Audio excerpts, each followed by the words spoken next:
Good morning students. आगे बढ़ते हैं लेसन 12 में, जिसका नाम था प्रमुख प्राकृतिक संसाधन। हमने इस लेसन में कल बात की थी वन्य जीवों के संरक्षण की, हमें वन्य जीवों को बचाना चाहिए। उसी क्रम में आगे बढ़ते हैं और आज बात करते हैं हम जल संरक्षण व प्रबंधन की। जल संरक्षण व प्रबंधन की। जल संरक्षण और प्रबंधन क्या होता है? आप सबको पता है जल ही जीवन होता है। जल के बिना जीवन की कल्पना अधूरी है, नहीं की जा सकती। जल ही जीवन है। हमारी जो पृथ्वी है, इस पृथ्वी की सतह पर 70% जो भाग है वो जलमग्न है, यानी कि जल में डूबा हुआ है। 30% पर ही स्थल पाया जाता है।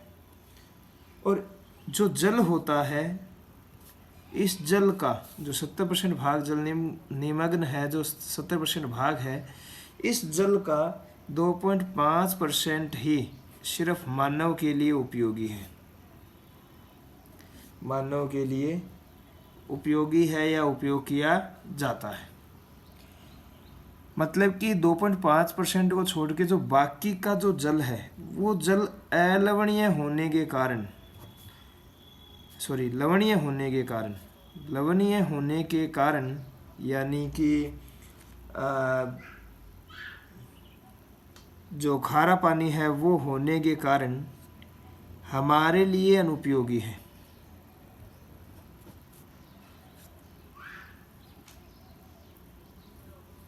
इसके अंदर समुद्री जल आता है।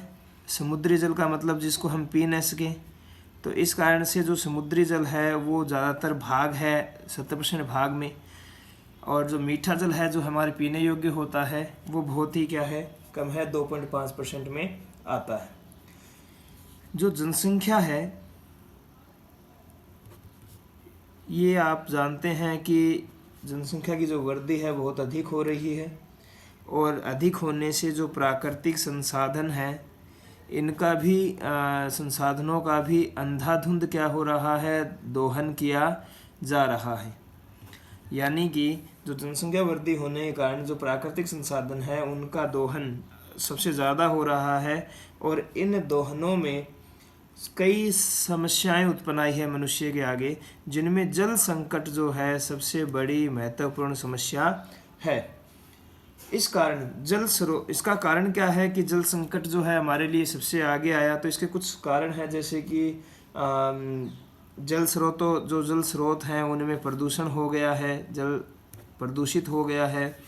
या इसके अलावा बात करें जो भूजल है, जो भूमि का जल है, उसका हम क्या कर रहे हैं, अति दोहन कर रहे हैं।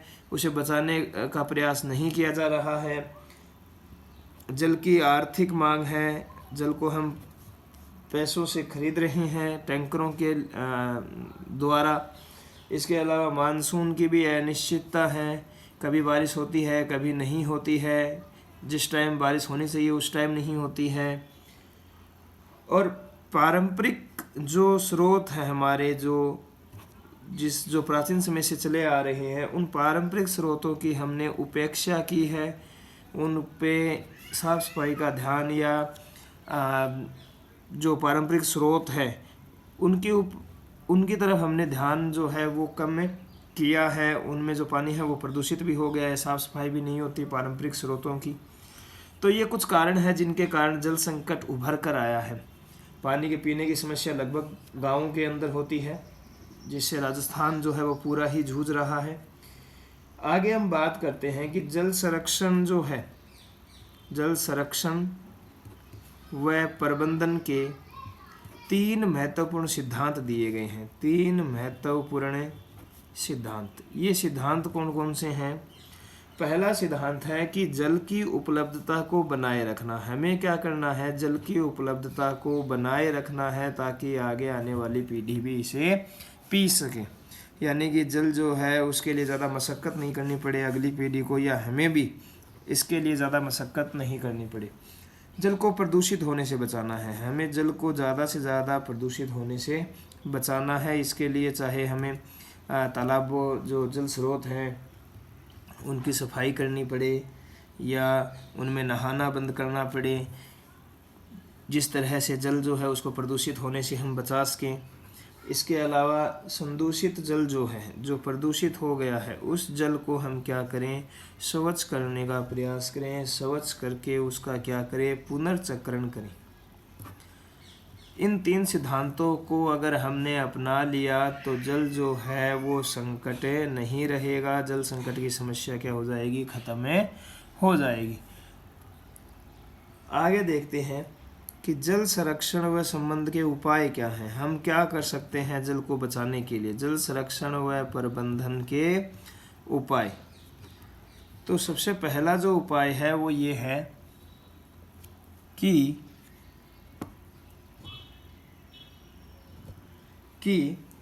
जल को बहुमूल्य राष्ट्रीय संपदा घोषित करनी चाहिए। बहुमूल्य राष्ट्रीय संपदा घोषित कर देना चाहिए ताकि इसका समुचित नियोजन किया जा सके। समुचित नियोजन किया जा सके।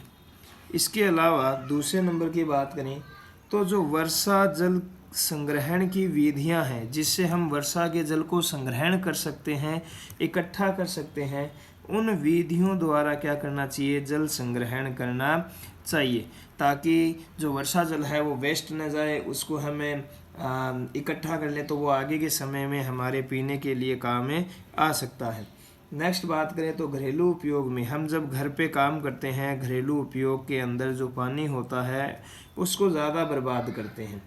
इसकी बर्बादी को हमें रोकना चाहिए। जैसे कि मान लीजिए हम कपड़े धो रहे हैं, पानी बर्तन साफ़ कर रहे हैं, नहा रहे हैं या दाढ़ी कर रहे हैं, शेविंग कर रहे हैं, घर पे कई काम करते हैं हम पानी से, तो उनकी क्या करना चाहिए, हमें उनसे ज़्यादा बर्बाद नहीं करना चाहिए।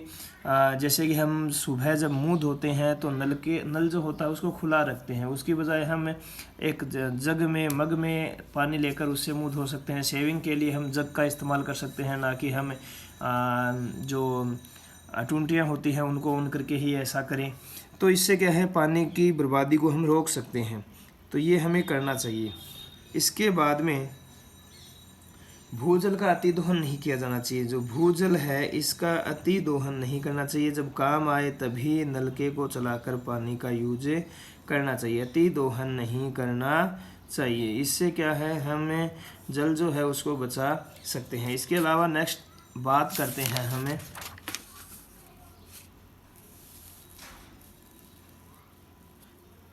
नेक्स्ट अगली बात है कि जल जो है इसे प्रदूषित होने से रोकना चाहिए।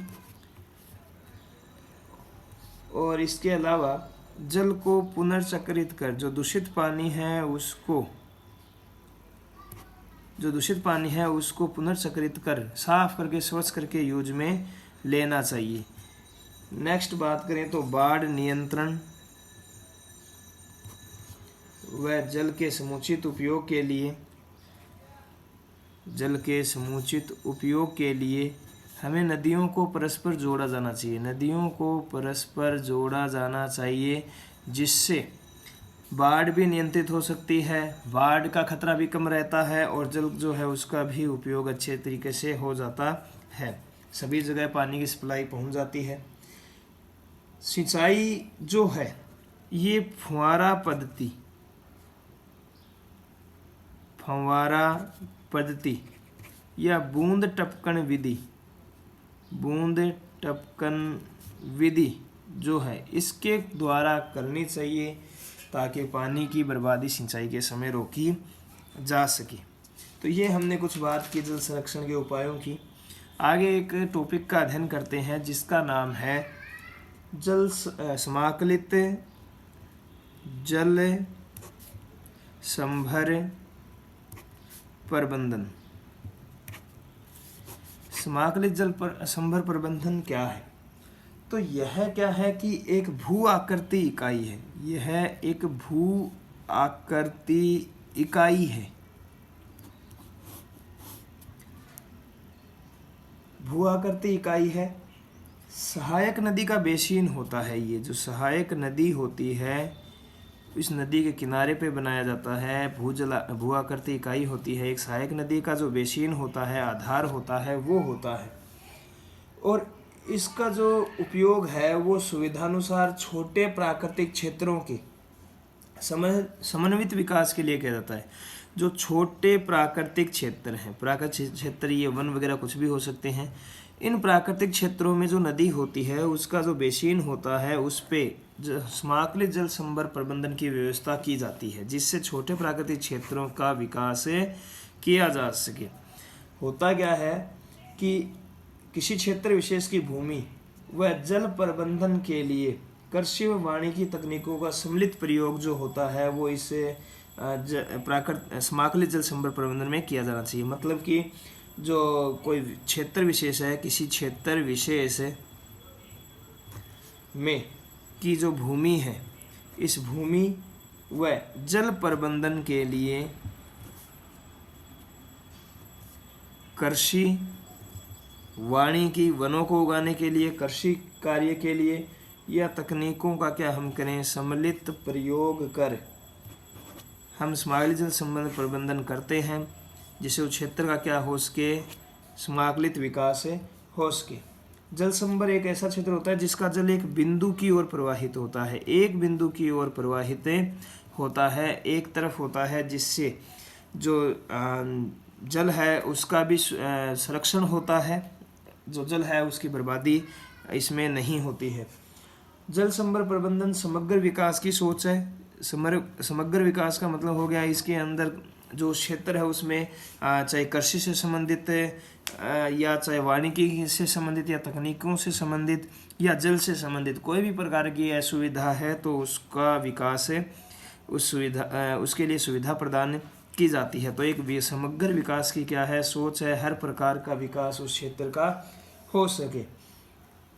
इसमें मिट्टी आर्द्रता का संरक्षण, बाढ़ नियंत्रण, जल संग्रहण, वृक्षारोपण, उद्यान, चारागाह विकास, सामाजिक विकास, इन सभी के जो कार्यक्रम है वो इसमें शामिल है। इसमें हम मिट्टी आर्द्रता का संरक्षण कर सकते हैं। इसके अलावा इसमें जल संग्रहण भी आता है। इसके अलावा इसमें बाढ़ का नियंत्रण भी होता है। इसके अलावा इसमें वृक्षारोपण पे भी ध्यान दिया जाता है, या जो उद्यान है, चारागाह है, जहाँ पे जो पशु होते हैं वो चरते हैं। इसके अलावा सामाजिक वानिकी है। इन सभी कार्यक्रमों को इसमें सम्मिलित किया जाता है और इनका संरक्षण भी किया जाता है।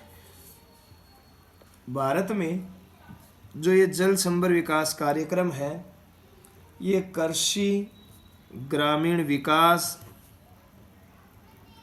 तथा पर्यावरण वन मंत्रालय के सहयोग द्वारा संचालित किया जाता है। तो ये हमारा हुआ समाकलित जल संभर प्रबंधन। आगे बढ़ते हैं और हम बात करते हैं वर्षा जल के संग्रहण की। वर्षा जल संग्रहण। वर्षा जल संग्रहण में का मतलब आप सीधे से जानते हो, जो वर्षा है उसका जो जल है उसको क्या करना, संग्रहित करना, इकट्ठा करना, ताकि वो आगे आने वाले समय में हमारे काम में आ सके, जल की बर्बादी को रोका जा सके और हमारे लिए जो जल है उसकी समस्या उत्पन्न नहीं हो। और वर्षा जल संग्रहण जो होता है ये भूजल पुनर्भरण का एक महत्वपूर्ण उपाय है। इसके द्वारा हम जो भूजल है उसके स्तर को बढ़ा सकते हैं। राजस्थान जैसे प्रदेश में जहाँ अधिकतर सूखा और अकाल रहता है, हमारे यहाँ पे बरसात कम होती है, तो वहाँ पे जो भूजल संग्रहण है ये प्राथमिक आवश्यकता है। यहाँ पे राजस्थान जैसे प्रदेश में जहाँ पे जल की कमी है, वहाँ पे जो वर्षा जल संग्रहण है उसको करके उसको अपना कर जो जल है उसकी कमी को दूर किया जा सकता है। प्राचीन काल से ही हमारे यहाँ पर वर्षा जल संग्रहण की बहुत परंपराएं रही हैं, जैसे ताल तलैया है, जैसे बावड़ी है, जोहड़ है, टांका है, कुआं है। तो इस प्रकार हमारे राजस्थान प्रदेश में ये सब चीज़ें आपको देखने को मिलेगी जो एक वर्षा जल संग्रहण की विधियां हैं।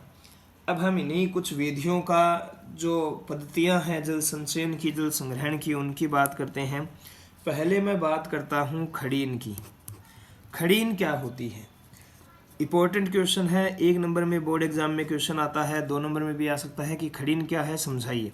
तो खड़ीन क्या है कि ये मिट्टी का बना अस्थायी तालाब होता है। मिट्टी का बना अस्थायी तालाब होता है। इसमें होता क्या है, इसको ढाल वाली जगह पर, ढाल वाली जो भूमि होती है उसके नीचे बनाया जाता है। ढाल वाली पे इसलिए बनाया जाता है क्योंकि ढाल से जो पानी है वर्षा का वो बहकर इस खड़ीन में पहुंच सके।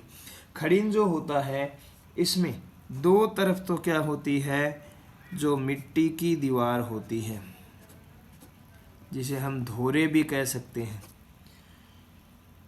और एक तरफ क्या होती है, तीसरी तरफ इसमें मिट्टी की पक्की दीवार होती है। पत्थर की पक्की दीवार होती है, मजबूत दीवार, पत्थर की मजबूत दीवार होती है। जब इसमें क्या होता है, आगे भी खड़ीन होती है, फिर इसी प्रकार से फिर इसके आगे भी ऐसे ही खड़ीन होती है। तो जब एक खड़ीन भर जाती है तो इसका पानी दूसरी खड़ीन में चला जाता है।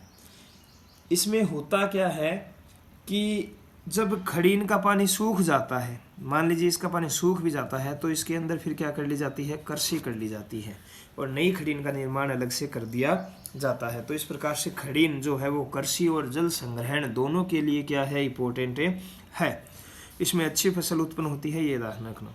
दूसरी बात करें तालाब की। तालाब के बारे में आप सब जानते हैं, बहुत प्राचीन समय से तालाब बने रहे हैं, राजा महाराजाओं के टाइम से। ये एक प्राचीन पद्धति है जल संग्रहण की। यह पुरुषों व स्त्रियों के नहाने के लिए भी होते हैं, अलग अलग बने होते हैं। नहाने के लिए भी, महिलाओं के लिए नहाने के लिए अलग तालाब होते हैं, पुरुषों के लिए अलग होते हैं।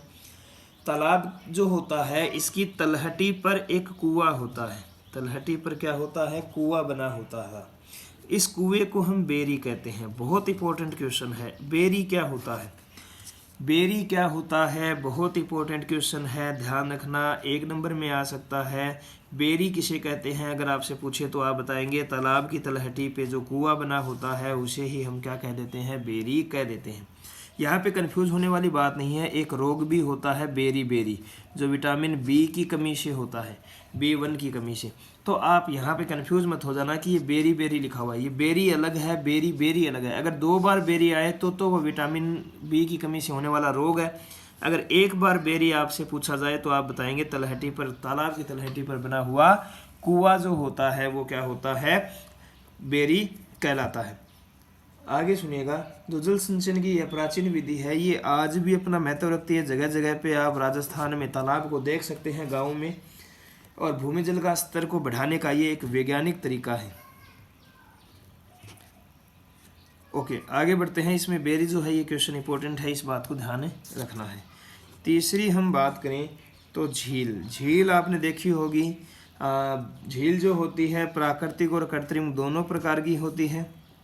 कृत्रिम का मतलब मनुष्यों द्वारा बनाई हुई, जैसे कि जयसमंद झील है उदयपुर में, राजसमंद है जो राजा महाराजाओं द्वारा उत्पन्न की गई है, बनवाई गई है, कृत्रिम झील है। इसी प्रकार प्राकृतिक झील भी पाई जाती है। उदयपुर जो है वहाँ पे आपको बहुत सारी झीलें देखने को भी मिलेगी।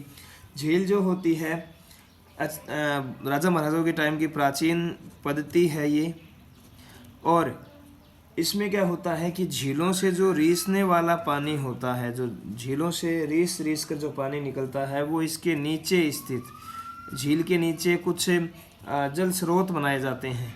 इन स्रोतों में चला जाता है ये रीसने वाला पानी। जल स्रोत जैसे कि कुआं बना हो सकता है, बावड़ी बनी हो सकती है, कुंड बना हो सकता है। इनके अंदर क्या होता है, रीसने वाला पानी चला जाता है। आगे बात करते हैं नेक्स्ट बावड़ी। बावड़ी भी प्राचीन पद्धति है, आपको देखने को मिलेगी। राजस्थान में बावड़ियों का एक अलग ही स्थान है। बावड़ियों का राजस्थान में क्या है, अलग ही स्थान है। राजस्थान में आपको बावड़ियाँ देखने को मिलेगी। बहुत पुरानी तकनीक है जल संचयन की। इसमें उतरने हेतु सीढ़ियाँ बनी होती है, सीढ़ियाँ या तिबारे बने होते हैं इसमें उतरने के लिए। एक बड़ा क्षेत्र होता है, इसमें सीढ़ियाँ होती हैं नीचे उतरने के लिए, और इसमें पानी जो है, वर्षा जल जो है वो संग्रहित होता रहता है। टोबा, टोबा जो होता है ये थार के रेगिस्तान में होता है, बनाया जाता है। थार के रेगिस्तान में जल संग्रहण की प्रमुख स्रोत, पारंपरिक स्रोत है ये। यह आकार में तो नाड़ी जितना ही होता है, पर नाड़ी से थोड़ा क्या होता है, गहरा होता है। इसमें जो कभी कभार तो थार रेगिस्तान में बहुत कम बारिश होती है, जब भी होती है तो वो इससे जो टोबा या नाड़ी वहाँ पे बनी होती है उसके अंदर वर्षा का जल का संग्रहण किया जाता है।